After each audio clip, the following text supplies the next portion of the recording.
Welcome to another episode of Single Track. I am co-host Matthias, and really only co-host because Douglas is back. Last week he was out with COVID second shot side effects, but obviously fully recovered and now stoked to dive back in, vaccinated and ready to rock it. We also have another super special episode lined up because Florian Herrmann, yes, another German from Bavaria, is joining us on the show from Herrmann Global, a tourism marketing agency out of Wyoming. And we hear from him how tourist destinations, travel agencies, small tour operators in towns are dealing with COVID, post-COVID, and with lots of people wanting to travel again.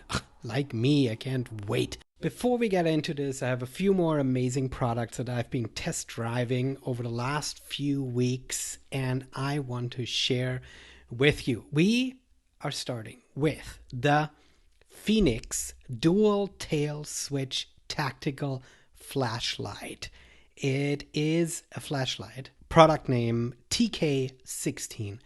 It's a flashlight like you've never seen before. I mean, I remember flashlights that were super durable, but they were monster big and super heavy, and they used 37 batteries. This one is so tiny and so bright, and by so bright, I mean 3,100 lumen. Yeah, that's 3,100 lumen. My headlamp that I run all night for trail races has 350. This is almost 10 times as bright, to the point when it comes with a warning label that you shouldn't look right into it. It is a serious flashlight. One thing that's amazing about it is that much as it's burly, it's fairly small. They used to be so big. And one really cool thing is that it comes with a rechargeable battery.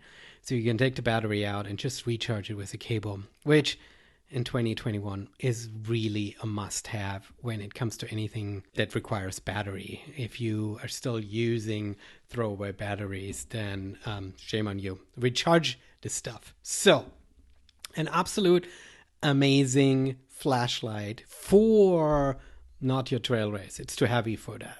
But if you are out camping, if you are out doing anything where weight is not an issue, check out the Phoenix TK16. That is phoenixlighting.com. It's not super cheap. It's $130. Currently on sale for $100. Ooh, I almost looked into it. This thing is bright, as I said. The Phoenix Dual Tail Switch Tactical Flashlight, 3,100 lumen, and a giant battery, giant in milliamps, not in size. This thing fits nicely in the palm of your hands. Fantastic, small, little, burly, super, super bright flashlight from Phoenix. All right, it's summertime. Trail runners, what are you looking for? No-show socks. I don't know if trail runners wear no-show socks. I wear no-show socks. Road runners for sure do. Trail runners sometimes like a little bit more showing because they're afraid of getting scraped up around the ankle, I guess. But for most of the time when it's summer out, you can wear no-show socks. The ones that you don't see, they're so small, they almost disappear in your shoe. The Swift Wick, one of my favorite brands of socks, Flight XT Zero Tab, almost gives it away, right? Flight, you're fast. XT, super cool. Zero, meaning no show. And the tab, the tiny little tab at the end that you can pull on to make sure that your sock properly fits. $20 for a pair of awesome Swiftwick socks. What I love about them is they have some padding on the bottom, so they're not super minimal, but they don't slip. They feel really nice around the foot, and they're super easy to pull on. They are not super crunchy and tiny. This is one of my big pet peeves.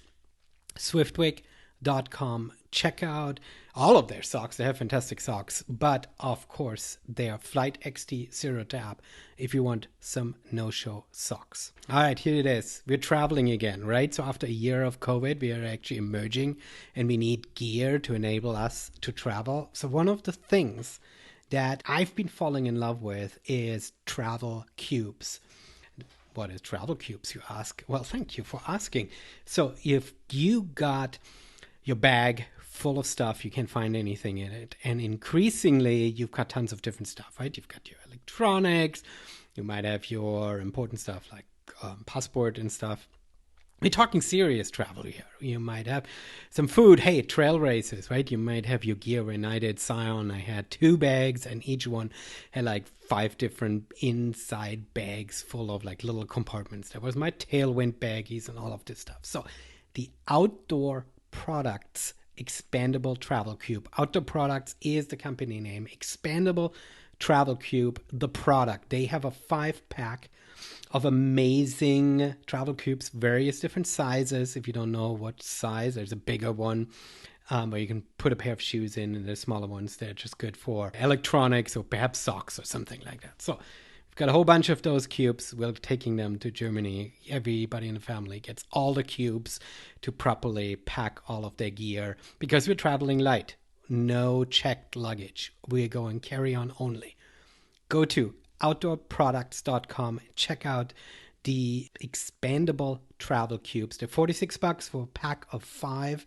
Expandable means they have an extra zipper, so you can kind of pop them up and get this extra layer of space in them. If you don't need, you can zip that up. So I love travel cubes. Those little smaller bags inside my bag have become one of my favorite things. Thank you to Phoenix Outdoor Products and Swiftwick for sending me gear so I can test drive and tell you all about it. For an ever-expanding list of all the gear reviewed on Single Track, go to outdoor-society.com/gear. Now, finally, let's get on with the show. Here is Doug and Florian. So how is your second shot, Matthias? Okay, that's good, because I was about to ask you how you are doing, because you, Doug, were missing in action last week. I got my second shot on Saturday. I actually did like a whole family outing. We had the kids getting their first shots at the local high school, and then my wife and I, drove over to the fairground drive-through. I love these drive-through setups. They're so American. Got our second shots, went home.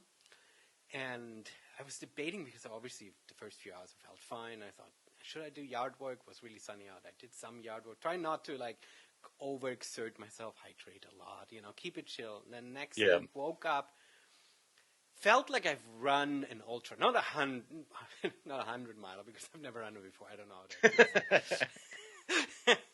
how to the proverbial feel like a truck run over, even though I don't know what that feels like either.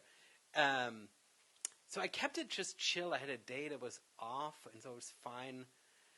After breakfast, I felt like I needed to take a nap. Took a nap, and then I woke up, and I was like, okay, I'm good. So I was really lucky, I think. How are you doing, Doug? Yeah. I got mine, and then I did a lot of work and was like, well, this is going to be a mistake. And then that next day I was just like, I can't do anything. I was just wiped out. I took a nap from 2 to 7. Oh my gosh. Right. And then I woke up and felt fine. Like nothing had happened. And I was like, all right. So yeah, it was just a very weird, thing, but it's definitely very nice to have. I know we both. It was definitely like that next day. I was like, I feel like when I did the rut the first time. Exactly. Everything's sore. Yeah. I'm exhausted. Yeah. And I'm fine. Yeah. But I'm also a little more irritable than I should be. I was wondering about it too. How much of it is actually physically, and how much of it is mentally, because we've been carrying the fear of COVID now for a whole year, and getting the second shot and sort of feeling like things come together. I wonder how much we sort of were psychologically exhausted and just needed an afternoon of sleep type scenario. I think just it's kind of like growing up. I remember, the last day of every year of school, I'd come home and just take a nap. Just because the year's over, and then I'd wake up and it was fine. But yeah, it's definitely one of those oh, okay, now I kind of don't have to worry, especially in 2 weeks. It'll be very nice. So, but this is not going to be a podcast just about us talking about our shots. No, we need to completely switch gear and have an Yes. official introduction because we have to switch languages. We have to say herzlich willkommen zum Podcast Single Track bei Matthias Eichler und Douglas Scott. Wir sind super begeistert, dass wir heute einen Gast eingeladen haben, der auch von Deutschland ist. Hallo Florian, schön, dass du da bist. Hallo, hallo und Grüße an euch. Ich bin auch nicht aus Deutschland, ich bin aus Bayern. Of course. Okay. Yes. That's the extent of our German here. Florian, who lives now in Wyoming, is not from Germany, as all the Bavarians want to tell us. He is from Texas. I mean Bavaria. Exactly. Yeah, but thanks. Well, I think for the sake of easiness, we will just speak all English, but we can switch if we have some German-speaking audience as well, of course. Yes. We can keep it English. We'll otherwise. I mean, I know there's a large segment of our listeners who are just like, oh, 2 weeks without Doug? That sounds great. So. No, it's great to have you back, Doug. Absolutely. I missed you last week. It's great to have Florian on the horn with us. So Florian is not a trail runner, which is an interesting departure from last week, but also a super exciting one because he's from Bavaria. Now, Florian made it over here.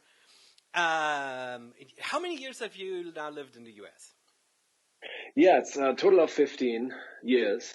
Okay, so it's you're kind not of crazy. quite as long 15. over here as I have, so you don't quite have suffered as much as I have. Yeah. So what brought you over here? Well, the airplane. So that's the short answer, right? Nice. But yes, no, I think that's a good question. I mean, I was always a career hunter.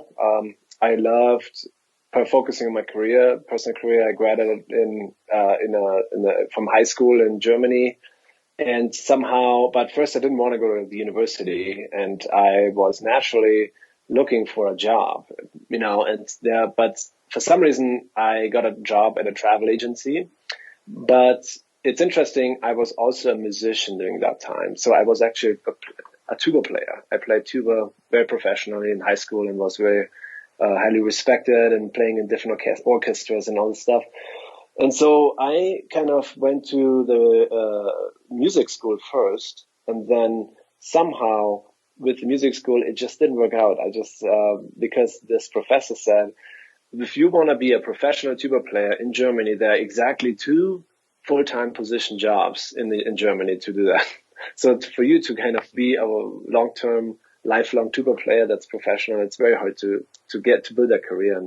And naturally, I had a side job that was working in a travel agency, and they offered me kind of this traineeship program to be a certified travel agent. And so that's kind of how I decided to move over to the travel agency because I was young and I just could travel. And if you work as a tour operator in Germany, I could just travel and see the world, and everything is kind of paid for. And that sounded really, really nice when I was a 20-year-old.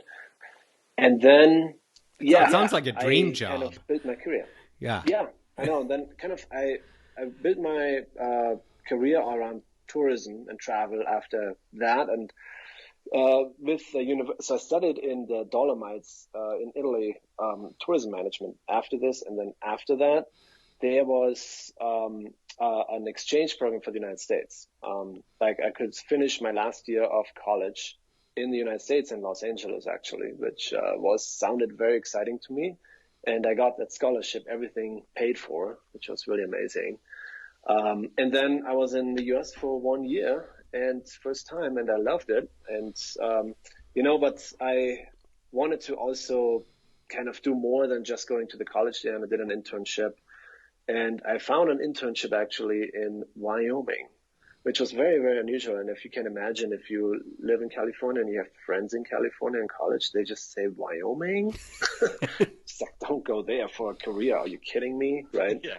So, but I just said no. I decided to go, and I kind of had like a $500 piece of junk car, let's put it that way, in California. But I just drove from LA all the way into Wyoming, which is like 18 hours of driving, right? Kind of the shocker of the open space in the West, driving through and getting into Wyoming. And it was a small town. And yeah, and that's how I got here. And, since then, I just built my career. And that's kind of the short story. That's a long story too, but we only have 60 minutes, so. Well, it's you are on very good footing, because I listened to another podcast, Dirtbag Diaries, and that one's heavily sponsored by Patagonia, and there for a long time there was this opening segment where Yvon Chouinard, founder of Patagonia, was always talking about how he was a disillusioned teenager, and he took his junk car to drive into the Wind River Range in Wyoming to discover mountains. And that's where it all began. So anyway, that's a very emotional beginning. So you follow his footsteps. Very nice. So now a Bavarian, a German, is living in Wyoming. I've never been in Wyoming, but I have the same response as all of your Californian buddies. It says, Wyoming? This is sort of a sidebar question, but how does a German survive in Wyoming? Yeah, that's a very good thought or question. I think everything is possible these days. I lived not just in Wyoming. I was also, working in Boulder, Colorado, and we can talk about athletes because I was for a while an athlete down there, really loving this. So I lived down there for 3 years. I lived in Portland for 1 year working for an advertising agency. And then I decided to start my own business, but I met my wife, who is from Wyoming. That kind of brought me back into Wyoming, where we kind of settled and started a business. And and sometimes I say as a fun joke to people, locals here, I'm the only German in Wyoming, right? And I guess because you know how it is in America, they say, "Oh, I'm from Germany. I'm German, and I'm German," but they don't even speak German because they're whatever. Four generations removed, right? Or something like that. Yeah. I hear this all the time. But like someone who's really a first generation immigrated here, speaking the language and understands the country over there and everything. Not many are here in Wyoming, to be honest. But I think what naturally draws me is there is a different feel of the West here, and the thing is, what I really I feel drawn is the nature is amazing. There's also a little bit of solitude, which I'm struggling with because I love to talk and meet people. There's not too many people, right? Mm-hmm. But living in a small town in Wyoming, we just really felt it's a quality of life that I would never probably see somewhere else, and that's just my personal opinion. It's a small town feel where you know your neighbors, you go in the grocery store, you kind of know everyone after a while, and it's super easy to say, hey, let's go out today, versus when we lived in Colorado, we said, well, if we want to do something, we always have to schedule it a week out or something like this, right? So it was more that feel, but here it's a very simple life. I think it's great for the children, and we are not living in, let's say, in central or southeast Wyoming where the wind blows all the time. We actually live in a nice place where it's called Lander, Wyoming. So that's, when you look on the map, it's you see the Yellowstone area and on the map, and then you just go straight south, and there's Jackson Hole, and then the next town is Lander, Wyoming. So it's we have the Wind River Mountains, and they're very pristine. But overall, I love that there's two things that I love. The one is nature, because I think Wyoming has one of the best mountains and national parks, as we know. And that's just my personal opinion. I've been to Washington and Oregon and California. These are phenomenal destinations as well. And the other thing is, I just think here there is a certain mindset of starting businesses where, it's this little bit of the cowboy mentality to say, just work hard and follow your dream and your vision, and you get support. And it's just kind of where the American dream really can thrive here. And I love to tell my story that I'm going the opposite way from a lot of other startups and entrepreneurs, where they say, I would need to be in a big city like San Francisco or Washington, New York, LA. And no, you can actually build a great, amazing business in the middle of nowhere today. And I want to tell that story, and I think we are in a point now that small town Wyoming or small town America is really on the rise. We see a lot of people moving to these places. And I think, that's kind of my story. Being in Wyoming, I love it. It does come with challenges. We can talk about that too. But overall, I really love it here. Nice. So, moving to Wyoming from LA and Colorado and also Germany, like that had to have been a bit of as you're talking, it's a slower pace. You get to know your neighbors. Like, how long did it take you to embrace that lifestyle? Or are you still feeling like, there's things that you miss or you wish that your town had this, or this? Yeah, that's interesting. When you come to a place like Wyoming, like any small town, could be Idaho, Montana, or even whatever, Kansas, right? I think naturally, maybe the first week like the first year, you're very motivated and excited. Say, that's a new place, great outdoors, great bars, great people, great climbing, whatever it is. But then when you're in there for a year or so, then kind of the reality kicks in. Oh my gosh, it's really hard to fly out here. I miss my family in Germany, and I run a business, and the workforce is really not the best here. And you see that this is not just all great, right? So, and then this is kind of a long struggle, I think. It goes for years to say, we have limitations, right? This is not where everything is hopping. But slowly, I think when you look back and see the advantages, if you draw the full picture, you say, well, this is still a better place for us than we would be somewhere else. But I totally agree. We do have challenges in these small towns. I mean, I'm an entrepreneur. I mean, I hire people, I expand, I need good internet. I need good workforce. I need meetings. I have to be in 2 days somewhere in Texas, and how do I get there, right? Long driving, cold winters. Yeah. So, the Rocky Mountains have real winters here. Yeah, that last all the way through July. It's great. Yeah.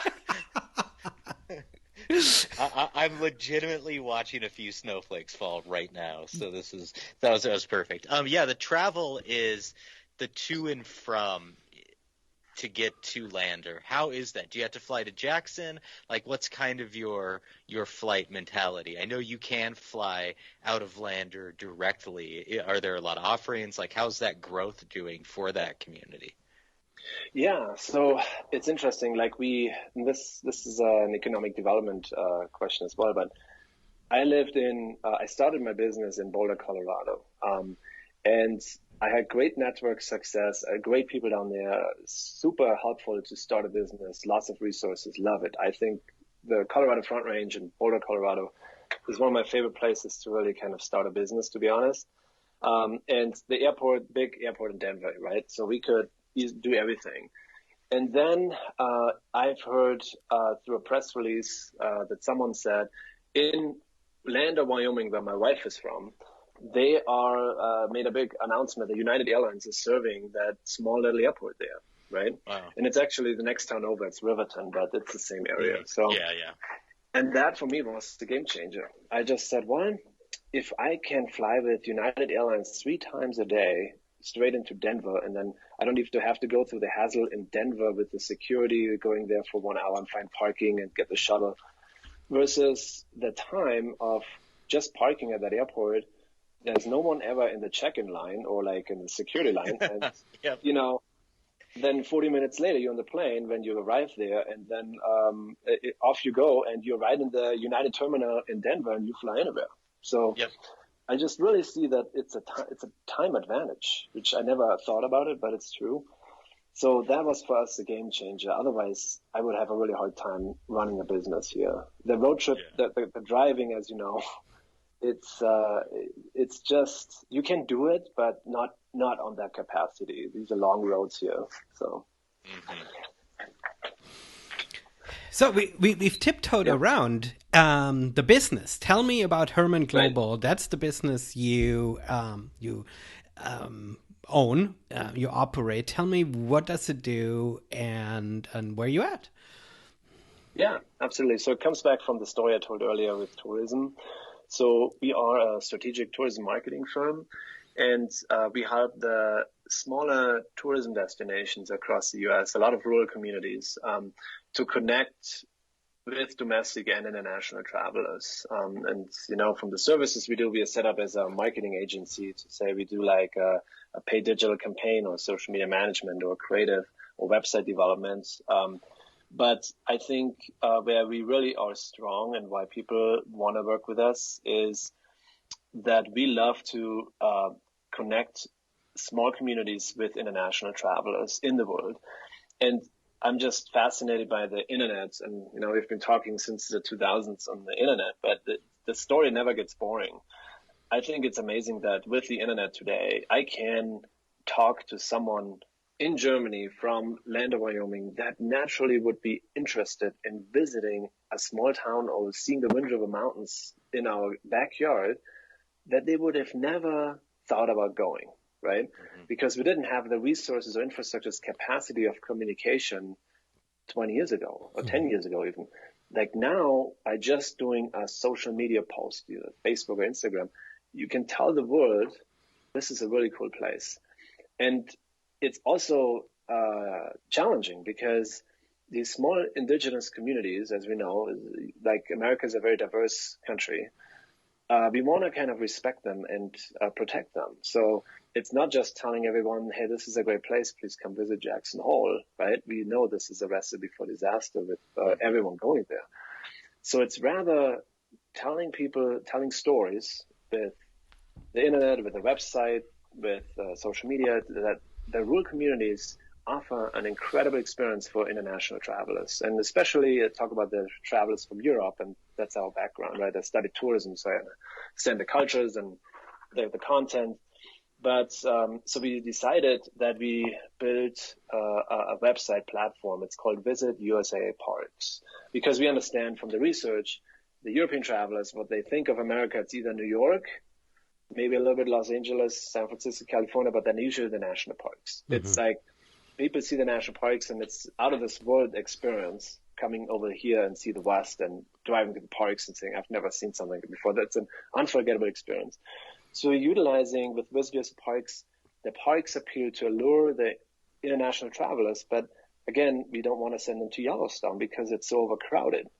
But we utilize this to say we have the interest of planning, considering, and now we're leading them to itineraries to eastern Montana, right, to South Dakota, to, Utah, wherever it is. Like they usually wouldn't see places unless they see the content and read these itineraries. And so we are funded that way by states usually. They provide us funding to develop this sustainable strategy to bring people to places that are lesser known with some educational part as well. So we kind of focus on a lot like responsible travel and like leave no trace. Try to use the public transportation, which of course is very difficult in the West.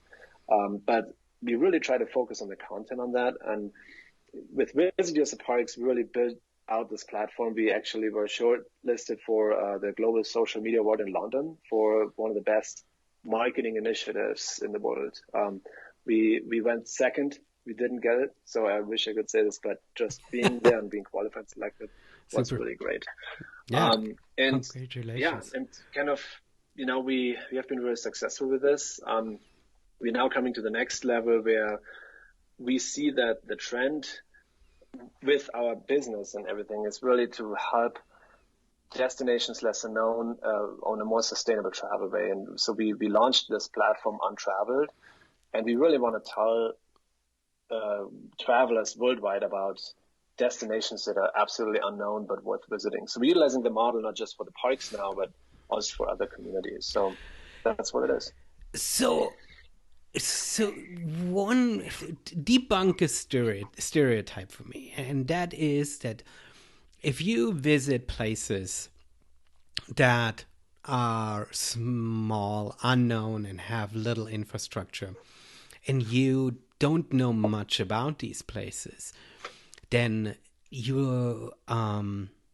then you as a traveler, you end up with two options. And I hope you can debunk that for me. I hope it's not true. But you end up either with just going to chain places, restaurants and hotels, because those are the only ones that you can either easily book online, or you know what food you're getting, you know the opening hours of these places. Or you end up with very, very sparse infrastructure, meaning it's hard to figure out.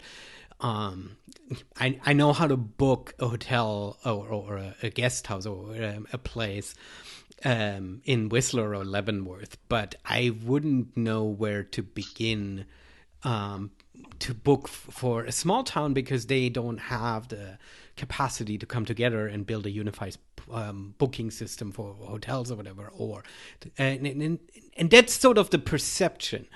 And so I think people are scared, and I feel that way. I'm not necessarily scared, but people are hesitant to kind of visit these places because they feel like the infrastructure is not solid enough that, a vacation might get sideways, or you don't get the experience that you want. How is it in reality? Yeah, good question. So there are infrastructure challenges. When we focus mainly, when we talk back about international, it's called the FIT market. It's called Foreign Independent Traveler. And what that means is someone is flying into an airport like Denver and then rents a car, which is a challenge right now, by the way. We all know that. And then you drive up to a place and it's 5-6 hours away. And then ideally they were trying to spend a night there and they try to figure out what to do. So this is what happens. I would say in the last, before 2010, the typical traveler was kind of the one going to the tour operator. There was a tour operator package in Germany, and it was all pre-packaged, right? Here's your route, here's your map, when you arrive in the Denver airport, it's where you drive around, and you see these places. You go from A to B to C and see these small communities. It's pre-packaged, pre-booked. They have their kind of hotel reservation done by the tour operator, which is trusted, and and that's usually how it works. It's just kind of, so that's why the tour operators for this country have been extremely powerful and valuable, because the tour operators recommend a small town hotel, whatever, or restaurant, whatever it is, in these communities. It's like the Rick Steves. It's like the Rick Steves in Europe for the American market. Yeah. Yes, but this was 2010. Now we are 2020. Yeah. This is 10 years worth of the expansion of the internet and development. Now we're seeing very, very different trends, how people plan trips and book, more spontaneous. So what they do is they still choose to fly into Denver, as an example, as a big airport. They still kind of say, I'm staying there for 3 weeks, I get my rental car, but they don't immediately book all these things right away. So they just go out and explore more. They say, I want to go to Yellowstone. And the 2 days before, they said, I guess I stay in this town and I stay in this community. And maybe I've heard there's some mountain biking. Where should I do this? And they are much more explorer nature. And especially that group that wants to do this is the fastest growing travel segment in the world. And that's the millennials. They are not the ones that just want to have everything pre-packaged, done, standard, hotel. They really are thriving on experiences. And it's in Europe, the trend, but also in Asia. The Asian millennials are just in a similar way, different patterns, but the same planning mechanism. So all of a sudden we have this rise of this FIT again, to people just really making spontaneous decisions of what they want to see and where they travel. And we even see this as more and more people study abroad and international and get a degree. International travelers say, I have some friends or colleagues or whoever it is, or maybe I study there, or I visit the family of my like the son, the family comes visiting the son who studies, and then they visit the son, but then they say, I'm here and I'm having a week or two and I want to see stuff. So it's a more unmanaged experience. And to answer your question is, the way how to solve this, while we don't have so much tour operator activity in all these areas, like TripAdvisor, as well as Airbnb experiences, that's kind of what's coming out of it. And we see, or Booking.com, right? where you can instantly have a trusted hotel room is very, very important. Now, this is not a single line trend. There still is a trend of millennials, even younger ones, choosing the tour operators. So they do that, Sure. but it's naturally that the way how international travelers come into this country is changing, and they are they're more independent. They are explorers. They don't know what they're going to do next week, and we know that generation, right? Mm-hmm.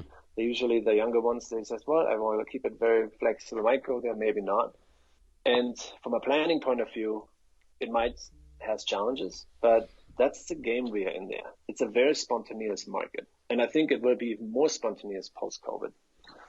So on that line, I mean, I completely agree with that. And when you see people coming to public lands or just coming to towns, they just want to experience it, right? It's when you see tour groups, more and more they are older people who that's the easiest way for them to do this.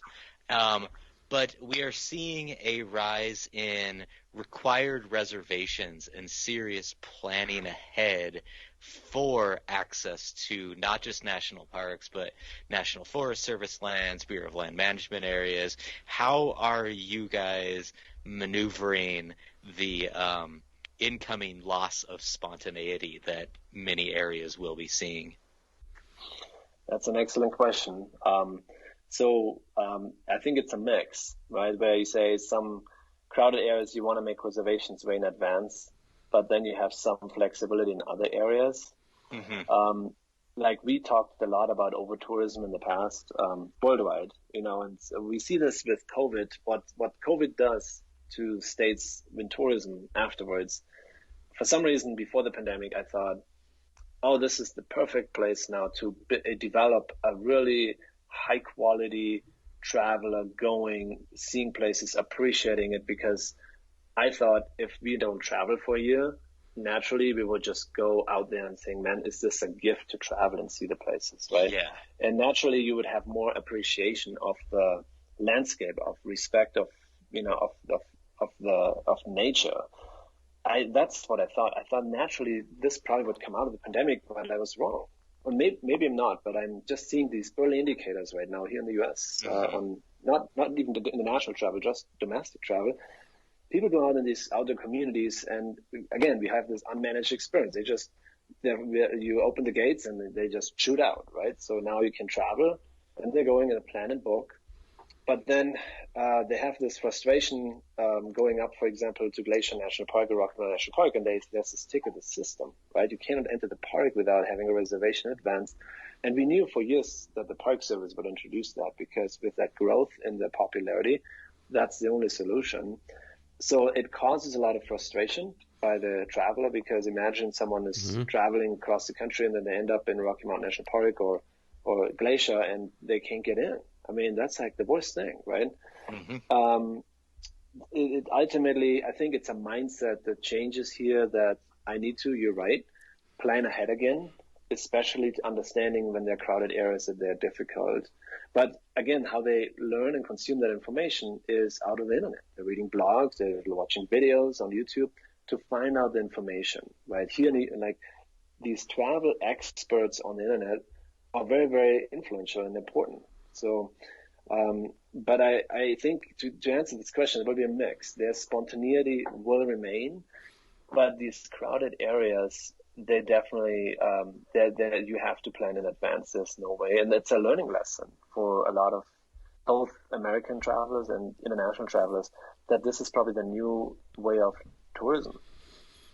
Mm-hmm. Yeah. And it's one of those, as you said, that the National Park Service has been kind of skirting around this for a while, and it's just as, what can you do when you have limited resources as an agency and an influx of population? There are going to be some losses, and that spontaneity in those crowded areas makes sense at this point. It'll be interesting to see how they move on from that. Along a similar vein of that, and then I'll toss it to Matthias, I noticed on your Instagram that you guys tag locations, and I appreciate that. I thank you for that. Was that a conscious decision for this, or is it just you started doing it and then you continued to do so? Yeah, we honestly we struggle internally with this because sometimes we tag, sometimes we don't. Mm-hmm. The if we don't, like, I understand when we tag locations, we might destroy them, right? Especially that's what around the Tetons, Grand Tetons, that has been caused a lot of problems to saying, oh, let's tag these secret places where this incredible viewpoints are, and people just come in because of these tags. So that is a challenge. But then we naturally, this is how it is, we do storytelling. And we are a tourism marketing company. So our job is to get people from A to B. So tagging is for us required to say, well, if you're really serious about this destination, here it is on the map, right? So I have a love and hate relationship in general with social media, not just the tagging, because I understand we need to be cautious, and I think we have a good team to really say this is where we should tag, this is where we should not tag. Mm-hmm. But generally, our mission is to help destinations that are lesser known. And this is another thing, is I just was in Montana, where you're from, Doug, is last week. And I talked to a lot of tourism officials, and they say the early numbers of visitation in Montana this year after the pandemic is Western Montana before pandemic, comparing it to before pandemic last 2 years ago, is almost 40% up in visitation already. 40% in 1 year. If you think that jump has never happened, we've seen 20% jumps with economic recovery and whatever eclipse. We've never seen a jump of 40% in one slot, right, of an increase in visitation. I mean, lastly, we don't count because it was really difficult, but 40% up. Western Montana. Now, Eastern Montana, and we know that area, that's more the Badlands, wide open space, deserty landscape, 30% down. At the same time, the reason why that is, it's not leisure travel. There's a lot of oil and gas, and they're not doing this right now. There's not as many workers who are staying in hotels. That's what the real reason is. But so we're seeing from a tourism perspective this great divide. We're seeing more people overrun, and then people are also really 30% down and struggling. And 30% down in revenue on tourism means like losing jobs, right? Yep. So we do tag destinations because we know we want to highlight places in these areas, and we need to kind of tell people this is kind of what you should explore. So that's kind of how it is. It sounds like it's the idea of, instead of piling everybody into one area by only focusing on that, if you spread people out, then the impact is lessened on all areas, right? It seems like a very logical way to do that. So I appreciate the detailed answer there, because I always see I see this argument out here, and even among the people that I know that work in tourism around Yellowstone, is like, well, we can't tag this, we can't do this, and I'm like, but there are trails that don't see anybody all year. We can have a few more people go to those, but it's a good conversation of what to do. So yeah, and we are a marketing firm. We are not the superpower here. I mean. Yep. The word of mouth is number one thing how people recommend. We can do the greatest marketing, but word of mouth will always outwin us. And if other people tell other ones this is the greatest place, then people will come. Where we are being paid by tourism departments and stuff like that, of course we want to tell people don't go there, but rather this. But we are limited in marketing messages and funding to do that. Yep. So we talked about the numbers a little bit and the effects that this pandemic had on tourism, and as you saying, it's sort of mixed, right? I mean, there were certainly a few months where revenues were way down, but then actually they bounced back up, especially because people chose to vacation local, stay closer than as opposed to like flying overseas, because you couldn't for the longest time. So actually in some areas travel has increased. What do you see in terms of challenges and sort of successes as travel comes back and continues?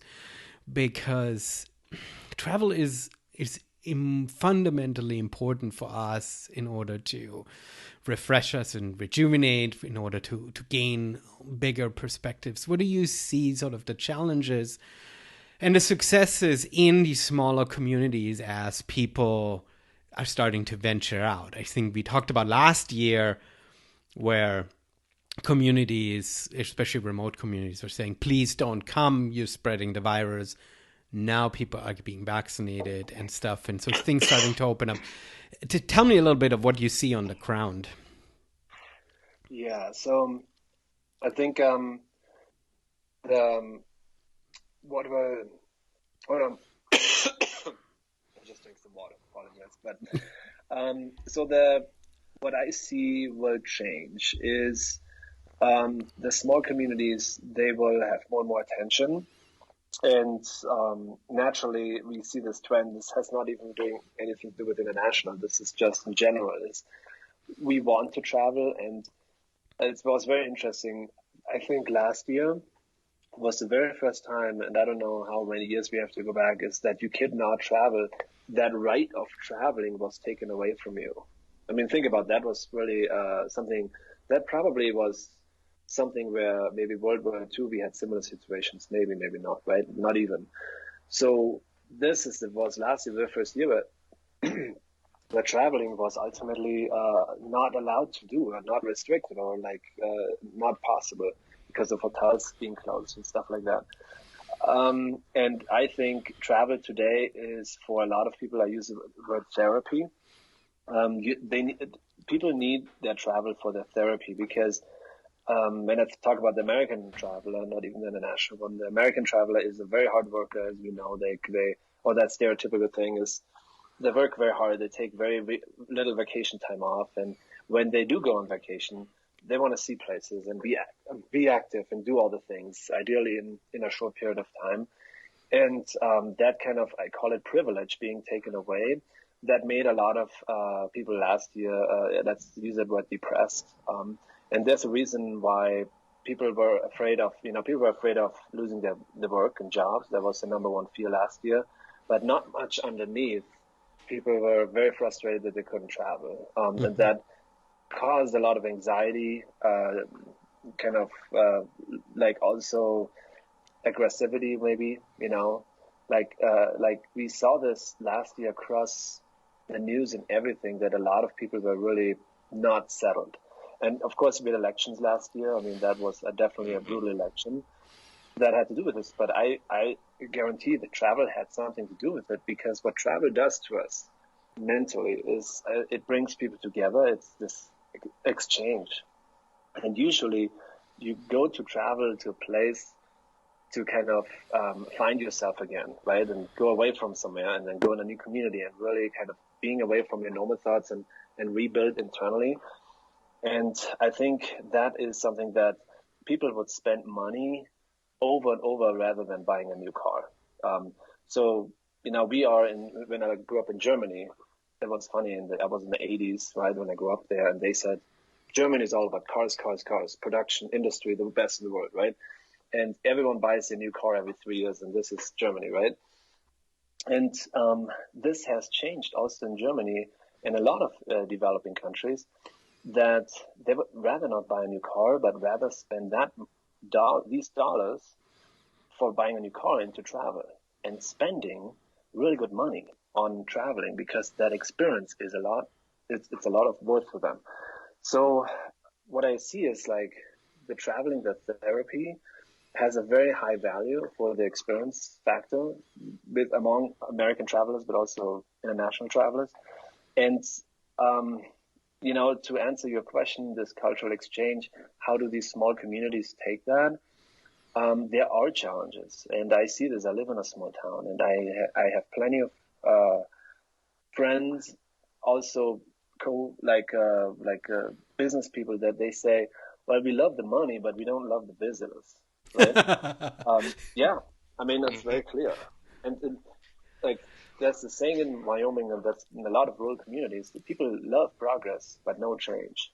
Yes. That's so true.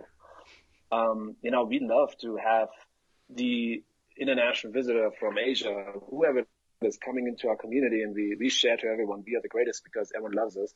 They love that progress, but they would never change anything. Mm-hmm. Should we do this? Should we maybe let this store in? Should we do this? No. This would totally ruin the community. Mm-hmm. Very difficult path of development for tourism there. Mm-hmm. I'm glad you touched on that because that's one of the other things that will be interesting to see when international tourism really picks up in the States, how the pushback from certain members of the communities around the West are going to deal with quote unquote outsiders in their town. It wasn't ideal before the pandemic and before the last president. So I'm curious how you guys are kind of addressing that internally, of working with tour agencies in communities, like to put forth a better face. Is that something that's actively being done? Yeah, so that's a really interesting question, and it has changed. The perspective has changed this year too. I asked the local community leaders here, and I'm kind of blunt. I said, what options do you have? Tell me the options you have, how you grow your community, right? Agritourism is kind of not growing. I mean, it's rather decreasing because there's more automation in process, right? Yes. The brick and mortar stores going toward Amazon, as much as we fight it, they're going online, right? So, like the other oil and gas, I don't know how that's looking in the future. That's also unstable, how this is. So what option do you have to bring economic value into a community? Not more other values too, but in like money, right? And I think you don't have many options. The options that I see is still the most valuable one for most communities is tourism, because usually, and that's how it was in the past, it's changed a little bit, but in the past it was a visitor is perfect for economic development because they come, they spend a week, they spend all the money, and they leave, right? And that money flows into everything, into the restaurants, then the grocery stores, then the sales tax, and everything thrives because of that money flowing in. But then you can build infrastructure, you can build other things, and you thrive. The community thrives on that tourism money all year long because they have that, because tourism ultimately fuels their quality of life. And it's a perfect product you produce because they come and then usually they leave, right? And that was okay for a lot of communities. They understand, they come and leave, they come in the summer, they leave in the fall, right? Well, that's changing.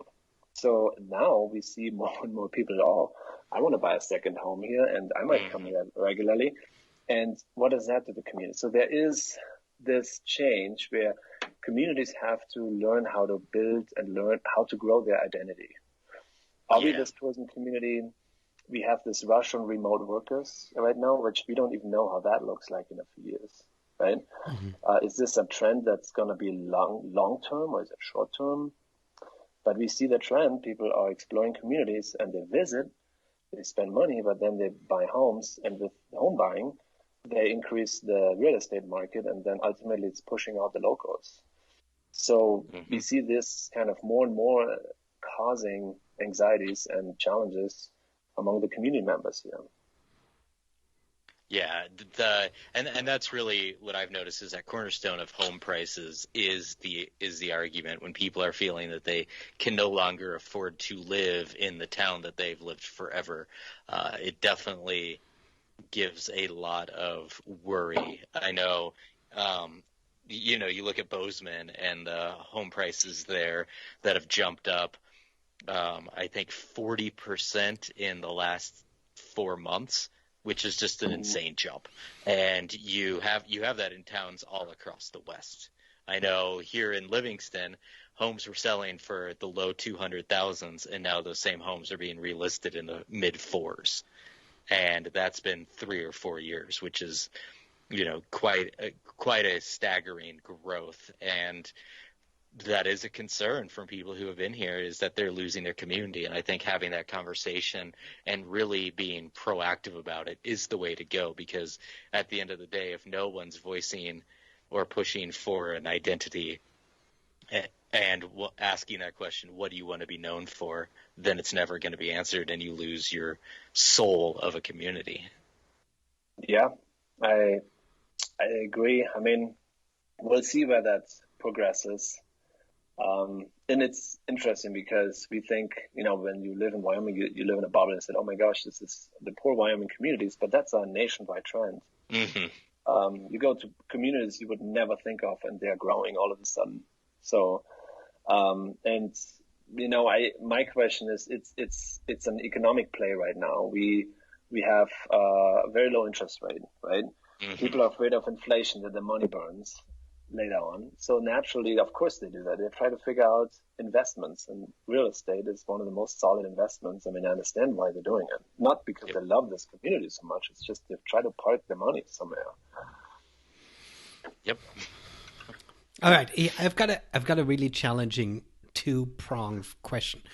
It's challenging because the obvious answer, I think it isn't good enough. Okay.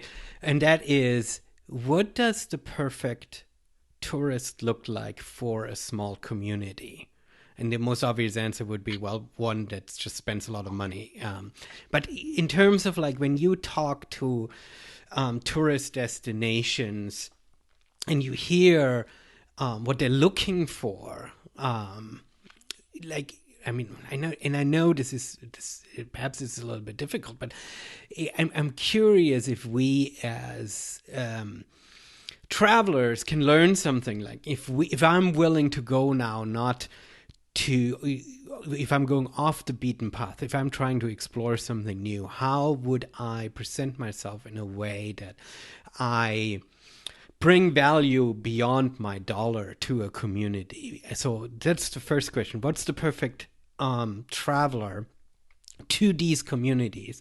And then flipping this around and saying, if you, in your travels through these destinations, the ones that are off the beaten path, that are not already discovered and already labeled top 20 tourist destinations in the country, what makes a great tourist destination? I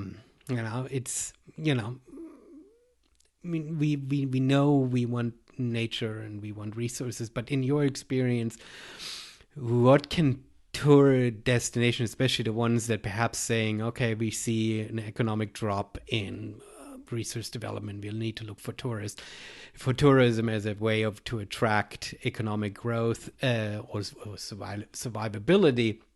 What can we do in order to attract people? So what's the perfect traveler for these destinations? How do you behave? And then secondly, what is the perfect destination? How do these communities present themselves? That's a good question. You're welcome. Yeah, loaded question. I know, right? I thought long and hard on that one.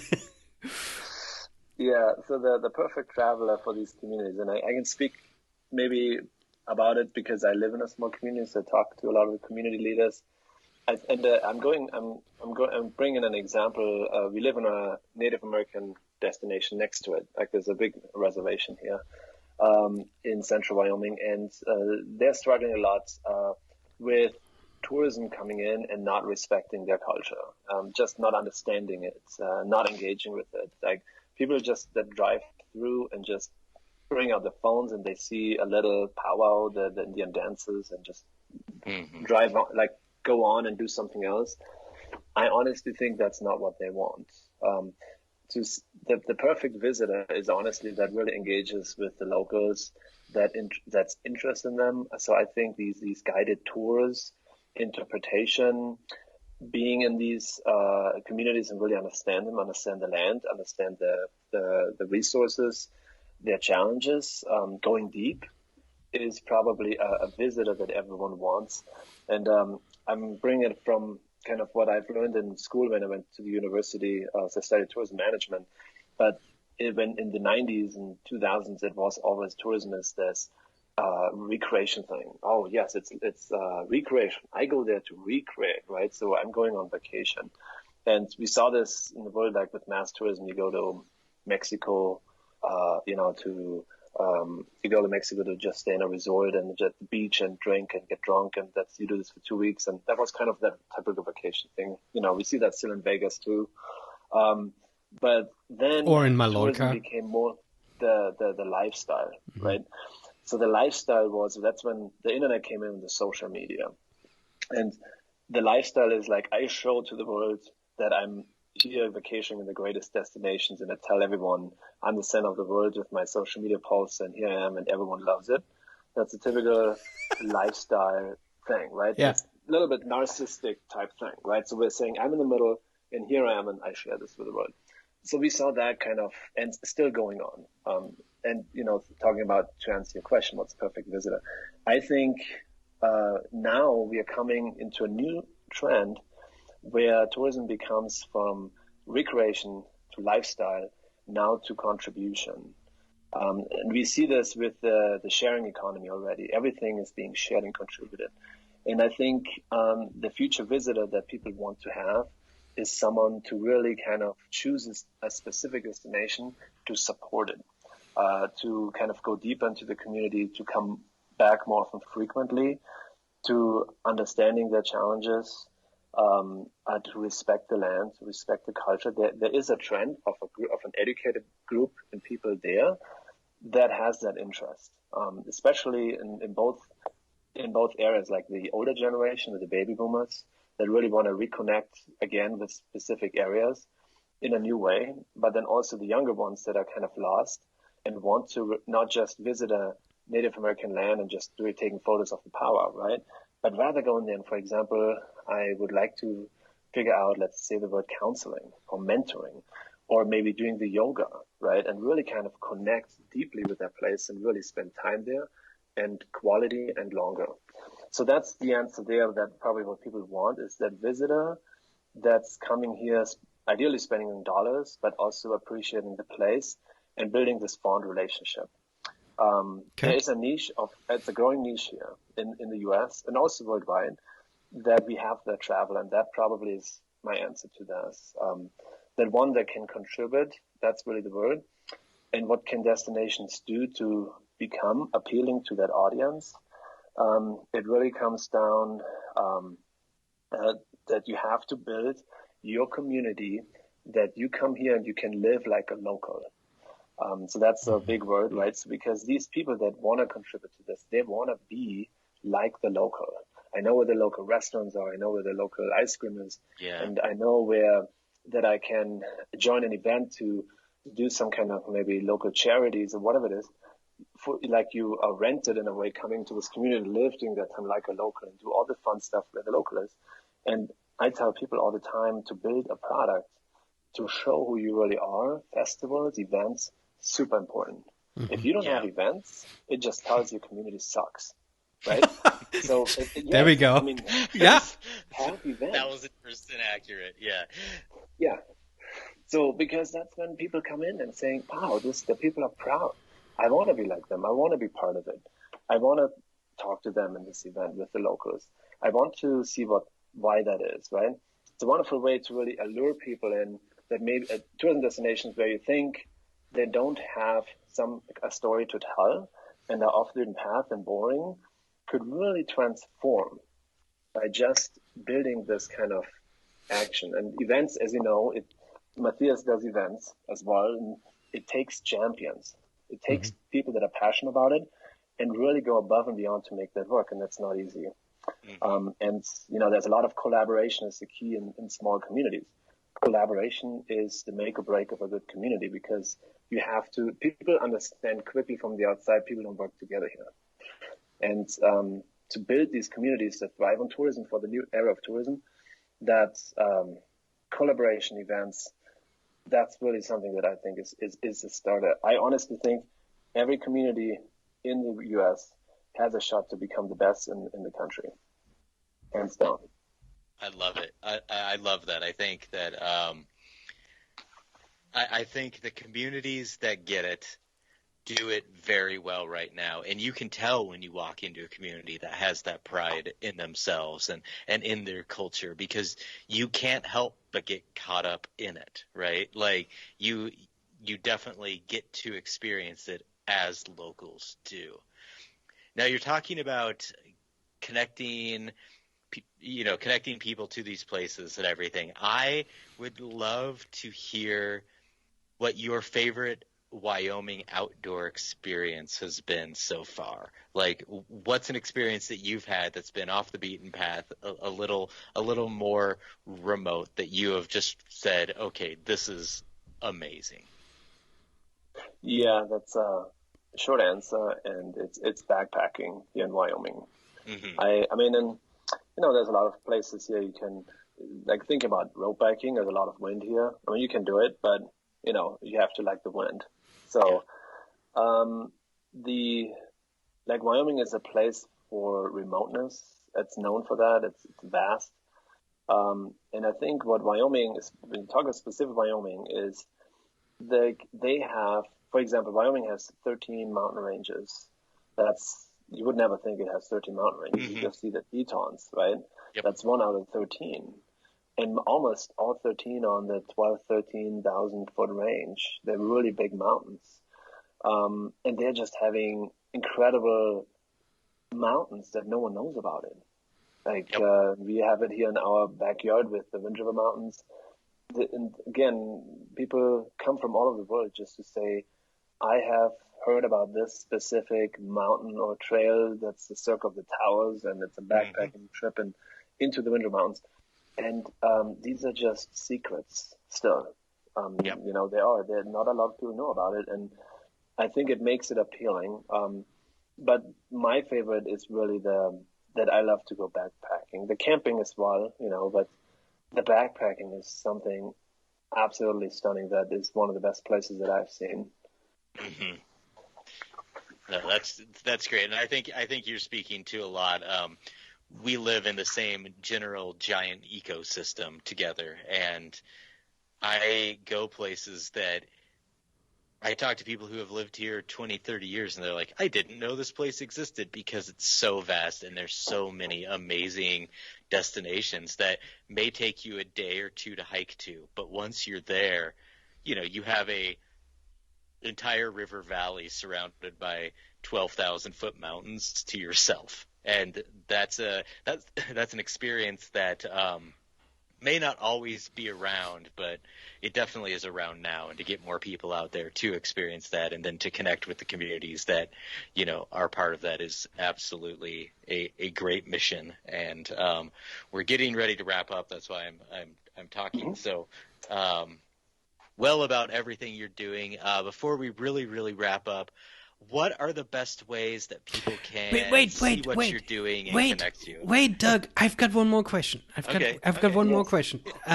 No, I loved your question. I was going with your text, Matthias. I know. You said, let's wrap up after yours. I know, and I appreciate that. But, I wanted to bring it back down to the small community. So Doug and I are going to come to visit sometime in the future. You're going to take us backpacking.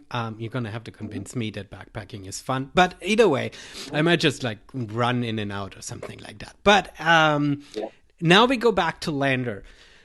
Where are you going to take us? What are your favorite restaurants that you take out of towners? Your favorite spots? It doesn't have to be restaurants. And what are we going to be experiencing there? It doesn't have to be 15, but give us a couple. Give us a little bit of a taste of your hometown. Absolutely. So if you come in, and this is kind of the standard rundown what I do with visitors here. Not of course you are very special. I was just going to say we're just getting the standard here. No, it's like I do have quite a few friends visiting us, and they usually come in the summer because the winter is very different here. Yeah.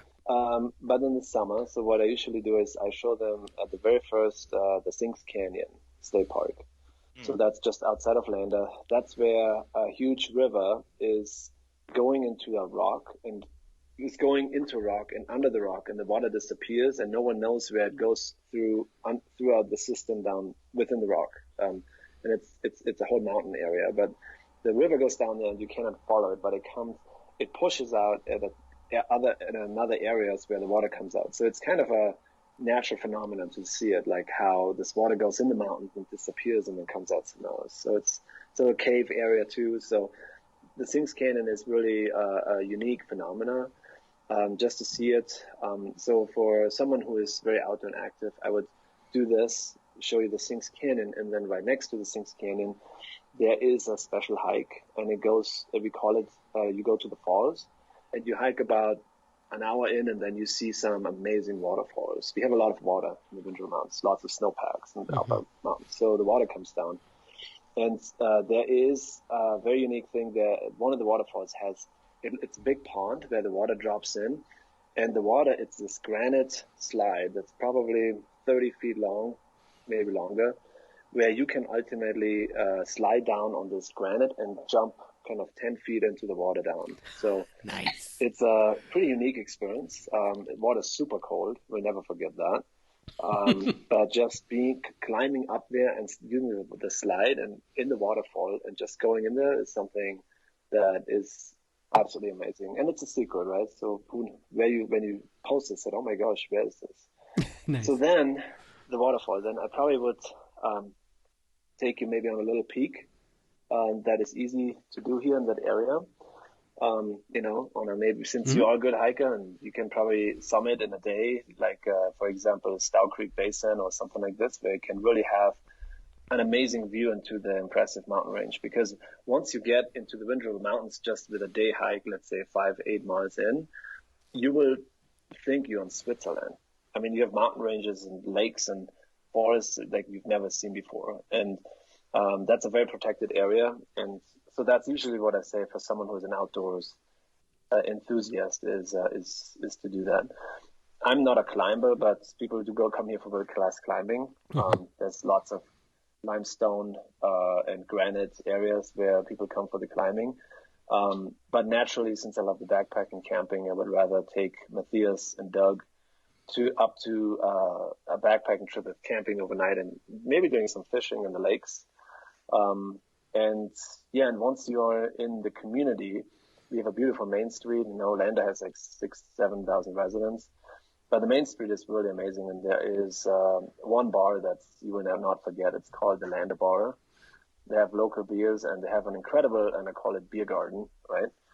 And you can just sit out there, and there's almost every night live music, which is amazing in the summer. So it's just eating there and doing the hike, swimming in there, going climbing. That's just the perfect 2-day event. So nice. Fantastic. All right, Doug, you can do the wrap up. So this is, I feel like we've said this a lot with the people we talk with, but we definitely mean it. We could talk to you for hours about all of this. I feel like out of all the questions I had, I didn't even ask any of the ones that I had in my head. Really just threw some together. So it's been absolutely fantastic to speak with you, to hear about what you're doing. What are the best ways for people to connect with you and to connect with your company? Yeah, so it's very simple. We have the company is Herrmann Global, so it's my last name, and it's HERRMANN global.com. So you find it on the internet. Honestly, through the website, you can see what we're doing, and you can reach out through this. And if you maybe say in Wyoming, I'm looking for the German in Wyoming, then people might reach our way. So. Just make sure you're not in. It's the German in Wyoming that's not in Jackson, and then you should be good, right? There we go. Exactly. It's some communities. In Wyoming we say Jackson is not Wyoming. So it's a different. Some communities have a lava lamp. Wyoming has one German. There we go. But I'm sure there are more. So people will call me out and say, "Oh no." Yeah, exactly. So for all the listeners in Wyoming right now who happen to be German, please reach out to Florian and let him know where you're at. He will be more than happy to field your ire. No, don't do that. Just be proud of who you are and work to make your community better. I really thank you, Florian, for coming on. I can't wait to see what's next and to see how these small communities will be embracing the tourist season. It's going to be a very interesting year, and I think we'd love to have you back on to either talk about it as it's going on or to wrap up tourist season if the seasons exist anymore. Yeah, thank you so much. I enjoyed this wonderful podcast session, and we can entertain the audience with some funny German jokes. I'm all in. So Germans aren't funny. If you guys want to end with a couple jokes in German just to confuse everybody else, that would be fantastic. I will enjoy that and just laugh along and not know why. So I don't know any German jokes anymore. Oh. Yeah, I have to think about it now too. You see, I put you guys on the spot. I know. No, we are just living the stereotype that Germans aren't funny. We don't have any jokes. My theory is, to completely derail this, is that you guys actually have a lot of jokes lined up, and as soon as I get off the call, it's just going to be laughing and fun times forever. Yeah, so in a way, like, the German language is very different, right? So, like, I always say, like, it's kind of funny, like, in how American language is so different from German language, and kind of translating a German joke into English, that's not the easiest. No. I lived in China for a while, and I was asked to tell a joke, and I tried to translate it, and it was not funny at all. I was like, oh man, well, live and learn, cultural differences. What do you know? So, yeah. All right. I've derailed this. Is there anything you'd like to add, Matthias? No. I think your domain Herrmann Global is important to people learn about your company. But I think from a very practical point of view, you should also give one more shout out to visit usaparks.com. Yes. Exactly. A great website. Say one sentence about it, and then we hit stop. Yeah. So if you're ever interested in road tripping America and seeing parks that are lesser known or communities, so go to visit usaparks.com. So we create content there every time, and we love the brand. Brilliant. Super. All the links will be in the show notes. Check out Phoenix if you need a serious flashlight. Travel Cube. Outdoor Research expandable travel cubes. If you need, and who doesn't, need to properly organize their luggage. And if you need some new socks for running trails, for running roads, check out the Swiftwick Flight XT Zero Tab no-show socks. Thanks for listening, Florian. Thanks for being on. And with that, see you next week, everyone.